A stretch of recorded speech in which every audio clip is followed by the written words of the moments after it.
72세의 이순자는 남편을 떠나보낸 지 2달째 텅 빈 집에서 혼자만의 시간을 보내고 있었습니다. 40여 년을 함께 살아온 남편의 빈자리는 생각보다 컸죠. 매일 아침 일어나면 옆자리를 확인하는 습관, 저녁 준비를 하면서도 두 사람 분량을 만드는 실수들이 반복됐습니다. 그런 어느 날 아들 민재와 며느리 정지영이 함께 찾아왔어요. 평소보다 정중한 모습이었습니다. 어머님, 혼자 계시기 힘드시죠? 정지영이 먼저 말을 꺼냈어요. 저희가 계속 걱정이 돼서 잠을 못 자겠더라고요. 민재도 고개를 끄덕이며 거들었습니다. 엄마, 이 큰 집에서 혼자 사시면 위험해요. 넘어지시기라도 하면 어떡하죠? 집 2채 모두 정리하시고 저희랑 함께 사세요. 정지영의 목소리에는 진정성이 묻어났습니다. 지은이도 할머니랑 같이 살고 싶어 해요. 우리가 모실게요. 진짜로요. 이순자는 잠시 망설였습니다. 아들 내외의 제안이 고마우면서도 한편으론 불안했어요. 평생 모은 재산을 모두 넘긴다는 게 쉬운 결정은 아니었으니까요. 하지만 혼자서는 정말 외로웠고 손녀 지은이와 함께 살 수 있다는 생각에 마음이 흔들렸습니다. 정말 괜찮겠니? 이순자가 조심스럽게 물었어요. 당연하죠. 민재가 힘주어 대답했습니다. 엄마 혼자 두고 어떻게 편하게 살겠어요. 가족은 함께 있어야죠. 결국 이순자는 마음을 정했습니다. 남편이 평생 모은 재산, 집 2채 모두를 아들에게 넘기기로 했어요. 부동산 계약서에 도장을 찍을 때까지도 아들 내외는 세심하게 챙겨주었습니다. 어머님, 이제 정말 편하게 지내세요. 아무 걱정 마시고요. 정지영이 환하게 웃으며 말했어요. 합가 준비는 빠르게 진행됐습니다. 이순자는 필요한 짐만 간단히 챙겼어요. 오래된 사진들, 남편의 유품 몇 가지, 그리고 평생 쓰던 이불 한 채. 그게 전부였습니다. 합가 첫날부터 분위기는 달랐습니다. 아침 식사 시간, 정지영은 가족들과 따로 이순자만을 위한 상을 차려놓았어요. 어머님께서 드시는 건 따로 준비했어요. 저희랑은 입맛이 다르실 테니까요. 정지영의 말투에는 어색한 경계가 느껴졌습니다. 이순자는 혼자 작은 식탁에 앉아 밥을 먹어야 했어요. 가족들은 큰 식탁에서 웃고 떠들며 식사했습니다. 마치 자신만 격리된 것 같은 기분이었어요. 며칠이 지나자 더 노골적인 변화들이 드러났습니다. 정지영과 민재가 거실에서 나누는 대화가 귀에 들어왔어요. 요즘 어머님 행동이 좀 이상하지 않아? 정지영의 목소리였습니다. 어제도 같은 말씀을 3번이나 하시더라고요. 그러게 말이야. 치매 초기 증상 같은데. 민재가 한숨을 쉬며 대답했어요. 병원에 한번 모셔가 볼까? 진단이라도 받아보시게. 이순자는 가슴이 답답해졌습니다. 자신의 정신은 멀쩡한데 아들 내외가 벌써 자신을 치매 환자 취급하고 있었어요. 욕실에는 어느새 노인용 미끄럼 방지 스티커들이 덕지덕지 붙어 있었습니다. 변기 옆에는 손잡이까지 설치되어 있었어요. 배려라고 할 수도 있지만 이순자 눈에는 자신을 완전히 거동 불편한 노인으로 규정해버린 것 같았습니다. 지은아, 할머니 어때? 손녀에게 슬쩍 물어봤어요. 할머니는 멀쩡하신데요. 엄마 아빠가 이상해요. 지은이가 불만스러운 표정으로 대답했습니다. 왜 할머니만 혼자 밥 먹게 하는지 모르겠어요. 그날 저녁 정지영이 조심스럽게 이순자에게 다가왔습니다. 어머님, 제가 좋은 곳을 알아봤는데요. 정지영의 목소리는 다정했지만 속내는 달랐어요. 요양원인데 정말 깨끗하고 시설도 좋더라고요. 거기 계시면 더 쾌적하고 편안하시지 않을까요? 이순자는 머리가 하얘졌습니다. 합가한 지 겨우 일주일 만에 요양원 이야기가 나온 거예요. 민재는 말없이 고개만 끄덕였습니다. 아내의 의견에 동조한다는 신호였어요. 싫어. 지은이가 갑자기 소리쳤습니다. 할머니는 우리랑 같이 살아야 해요. 왜 요양원에 보내려고 해요? 지은이는 밥도 먹지 않고 눈물을 뚝뚝 흘렸어요. 하지만 부모의 뜻은 이미 정해진 것 같았습니다. 이순자는 그날 밤 잠을 이루지 못했습니다. 전 재산을 넘겨준 지 일주일 만에 요양원으로 내쫓기게 될 줄은 몰랐어요. 다음 날 아침 이순자는 결심을 굳혔습니다. 지은이 앞에서 더 초라해지고 싶지 않았어요. 요양원 가겠다. 이순자가 조용히 말했습니다. 정지영의 얼굴에 안도감이 스쳤어요. 어머님, 정말 좋은 선택이세요. 거기서 또래분들과 함께 생활하시면 훨씬 즐거우실 거예요. 할머니. 지은이가 울부짖었습니다. 가지 마세요. 지은아, 할머니가 여기 있으면 너희한테 짐만 된단다. 이순자가 손녀의 머리를 쓰다듬었어요. 할머니는 괜찮으니까 걱정하지 마라. 요양원 입소는 빠르게 진행됐습니다. 시설은 생각보다 깔끔했지만 이순자의 마음은 무거웠어요. 작은 개인실에 짐을 풀면서도 현실감이 없었습니다. 며칠이 지나자 요양원 생활의 실상이 드러났어요. 아침 6시 기상, 정해진 시간에 식사, 오후에는 간단한 프로그램 참여. 자유로움이라고는 찾아볼 수 없었습니다. 더 충격적인 건 아들 내외의 태도 변화였어요. 처음 며칠은 무난 전화라도 왔는데 일주일이 지나자 연락이 뚝 끊겼습니다. 한 달 후 요양원비 문제가 터졌어요. 정지영이 전화를 걸어왔습니다. 어머님, 요양원비가 생각보다 많이 나오네요. 목소리에 짜증이 섞여 있었어요. 매달 200만 원씩이라니 그 정도도 못 내시겠어요? 내가 집 2채를 넘겨줬는데. 이순자는 당황했습니다. 그건 그거고 이건 이거죠. 어머님 연금으로 충분히 감당하실 수 있을 텐데요. 전화는 일방적으로 끊어졌어요. 이순자는 하루 종일 멍하니 앉아 있었습니다. 그날부터 끼니도 제대로 챙기지 못했어요. 식욕이 없어서 밥을 남기기 일쑤였습니다. 요양원 직원들이 걱정할 정도였어요. 생일날도 아무도 오지 않았습니다. 73번째 생일을 혼자 보낸 이순자는 눈물도 나오지 않았어요. 유일한 위로는 지은이의 방문이었습니다. 일주일에 한 번씩 몰래 찾아오는 손녀였어요. 할머니, 나중에 내가 꼭 데리러 갈게요. 지은이가 눈물을 글썽이며 말했습니다. 조금만 기다려주세요. 하지만 15살 손녀가 할 수 있는 일은 제한적이었어요. 이순자는 그저 고마운 마음으로 손녀의 손을 꼭 잡았습니다. 요양원에 들어온 지 석 달째 되던 어느 날 예상치 못한 방문객이 찾아왔습니다. 정장을 입은 중년 남성이 이순자를 찾아왔어요. 안녕하세요. 이순자 어르신이시죠? 남성이 정중하게 인사했습니다. 저는 김도연 변호사입니다. 고 남편분의 오랜 친구였어요. 이순자는 깜짝 놀랐습니다. 남편이 생전에 종종 언급했던 그 변호사였어요. 남편분께서 생전에 제게 부탁하신 일이 있습니다. 김도연 변호사가 서류 봉투를 꺼냈어요. 비상상속 유언장을 작성하셨거든요. 유언장이요?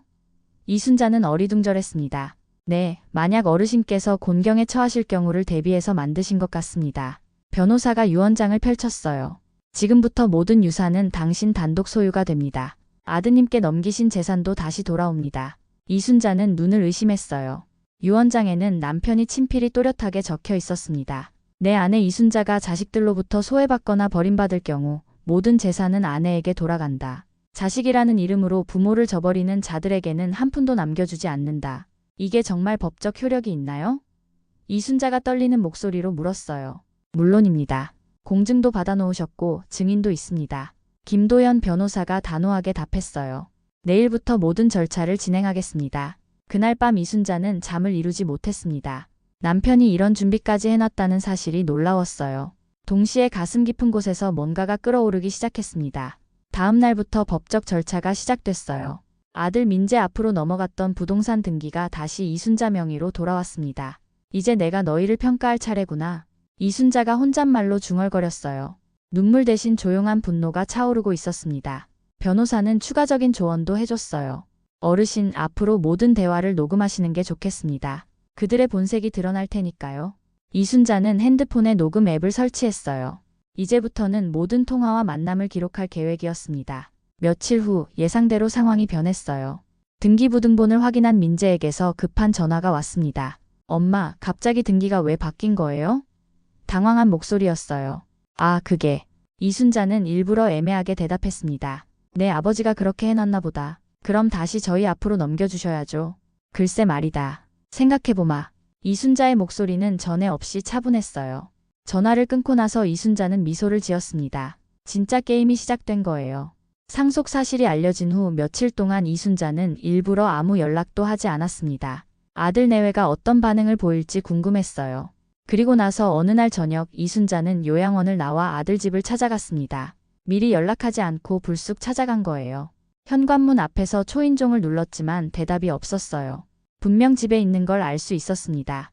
거실 불이 켜져 있었고 텔레비전 소리도 들렸거든요.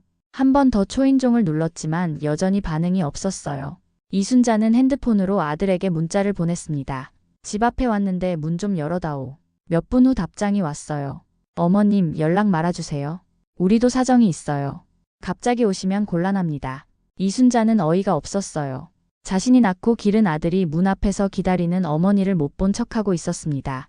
그때 정지영에게서 전화가 걸려왔어요. 이순자는 즉시 녹음을 시작했습니다. 어머님, 지금 이 시간에 갑자기 오셨어요? 정지영의 목소리는 차갑기 그지없었어요.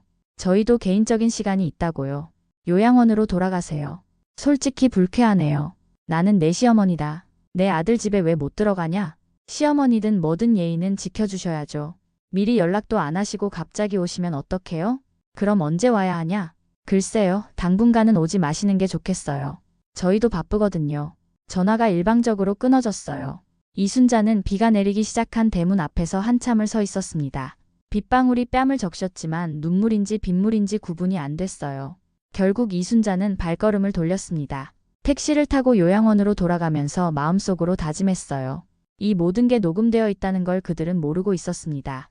며칠 후 아들 내외의 본성이 더욱 적나라하게 드러났어요. 민재에게서 전화가 왔습니다. 엄마, 우리가 무슨 잘못을 했다고 갑자기 집에까지 찾아오세요? 항의하는 목소리였어요. 잘못이 뭐냐? 내가 내 아들 집에 가는 게 잘못이냐? 아니, 그게 아니라 미리 말씀하시고 오시라고요. 네가 나한테 그런 소리 할 자격이 있냐? 이순자의 목소리가 높아졌어요. 내 재산 다 받아먹고 나서 이제 와서 예의 타령이냐? 엄마, 말씀 조심하세요. 우리가 뭘 받아먹었다고 그래요? 이 대화도 모두 녹음됐습니다. 이순자는 점점 더 많은 증거를 수집하고 있었어요. 며칠 후 상속 사실이 공식적으로 등기부등본에 반영되자 아들 내외의 태도는 180도 변했습니다. 정지영이 갑자기 요양원으로 찾아왔어요. 손에는 과일 바구니까지 들고 있었습니다. 어머님, 죄송해요. 정지영의 목소리는 꿀처럼 달콤했어요. 제가 그동안 예민했나 봐요. 어머님을 제대로 모시지 못해서 정말 죄송합니다. 이순자는 냉정하게 바라봤어요. 갑자기 왜 이러냐? 아, 그냥 어머님 건강이 걱정돼서요. 정지영이 어색하게 웃었습니다. 요양원 생활이 힘드시죠? 집으로 다시 모셔가려고 해요. 집? 네, 어머님 방도 새로 리모델링 했어요. 침실도 더 넓게 만들고 욕실도 어르신용으로 개조했습니다. 정지영이 열심히 설명했어요. 민재도 함께 와서 거들었습니다. 엄마, 병원도 저희가 모실게요. 정기검진도 받으시고 좋은 의사 선생님께 진료도 받으세요. 하지만 대화 중간중간 은근한 질문들이 섞였어요. 그런데 어머님, 혹시 유언장 같은 거 쓰실 생각은 없으세요? 정지영가 슬쩍 물었습니다. 유언장? 아, 그냥 나이도 있으시고 하니까요. 미리 정리해 두시는 게 좋지 않을까 싶어서요. 민재도 거들었어요. 사망보험도 새로 들어두시는 게 어떨까요? 요즘 좋은 상품들이 많이 나왔더라고요. 이순자는 속으로 헛웃음을 지었습니다. 결국 자신의 재산과 죽음에만 관심이 있다는 게 뻔히 보였어요. 생각해보마. 이순자가 대답했습니다. 그 후로도 아들 내외의 위선적인 행동은 계속됐어요. 매일 안부 전화를 걸고 비싼 건강식품을 가져다주고 병원 예약도 미리 잡아놨다고 했습니다. 하지만 이순자는 모든 대화를 고스란히 녹음하고 있었어요. 그들의 가식적인 행동 하나하나가 모두 기록되고 있었습니다. 며칠 후 이순자는 집으로 다시 돌아갔어요. 정말로 방이 새로 꾸며져 있었습니다. 하지만 모든 게 거칠일 뿐이라는 걸 알고 있었어요. 집에 돌아온 후에도 이순자는 몰래 녹음기를 작동시켰습니다. 그리고 며칠 후 결정적인 순간이 왔어요. 아들 내외가 술을 마시며 나누는 대화를 우연히 들었습니다. 이젠 언제 죽을지만 기다리면 되겠네. 정지영의 목소리였어요. 그러게 말이야. 재산은 다 확보했으니까. 민재가 대답했습니다. 근데 왜 이렇게 오래 사는 거야? 답답해 죽겠네. 이 대화를 지은이가 우연히 들었어요. 지은이는 충격에 빠졌습니다. 엄마, 아빠, 진짜 사람이에요? 지은이가 떨리는 목소리로 물었어요.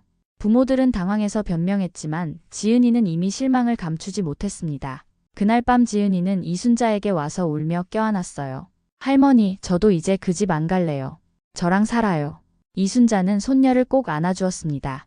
이제 진짜 계획을 실행할 때가 온 거예요. 다음 날부터 이순자는 본격적인 복수를 시작했습니다. 우선 소셜미디어 계정을 만들었어요.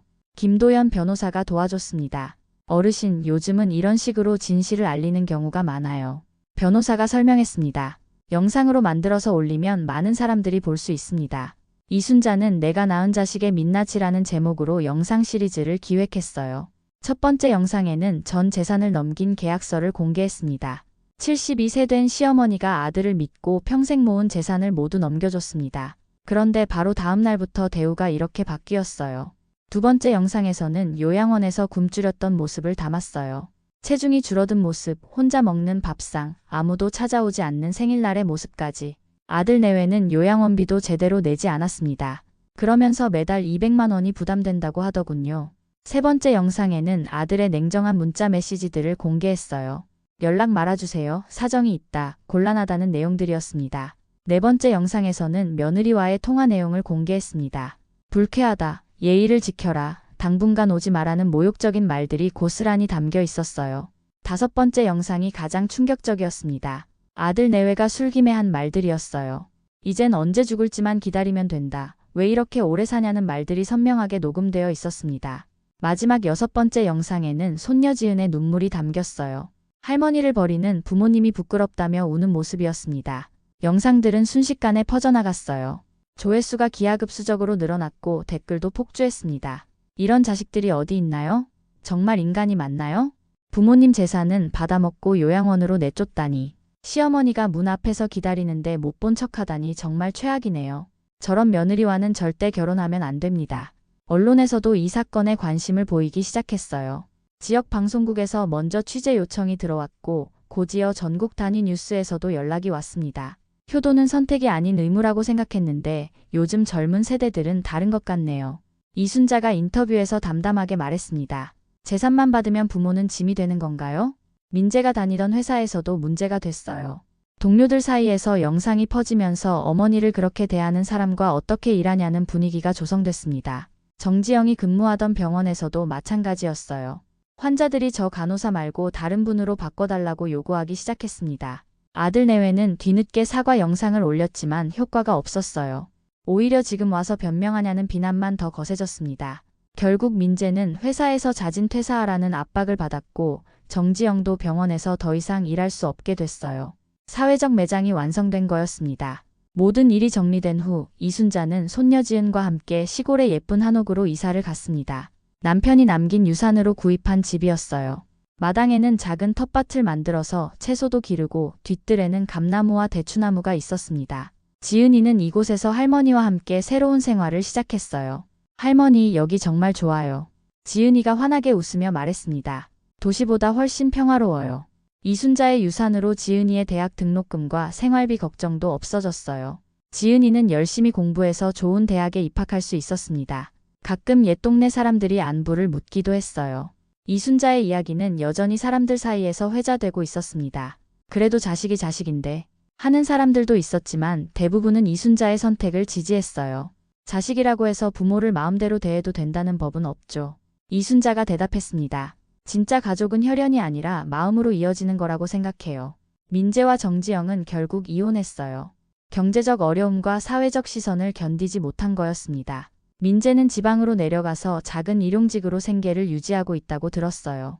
정지영은 아예 다른 지역으로 이사를 가서 새로운 신분으로 살고 있다는 소문이었습니다. 어느 일요일 저녁 이순자와 지은이는 마당에 앉아서 차를 마시고 있었어요. 석양이 아름답게 지고 있었습니다. 할머니 후회하지 않으세요? 지은이가 조심스럽게 물었어요. 뭘? 아빠랑 엄마 일 말이에요. 그래도 아들인데? 이순자는 잠시 생각했습니다. 후회는 없다. 진짜 가족이 누군지 알게 됐으니까.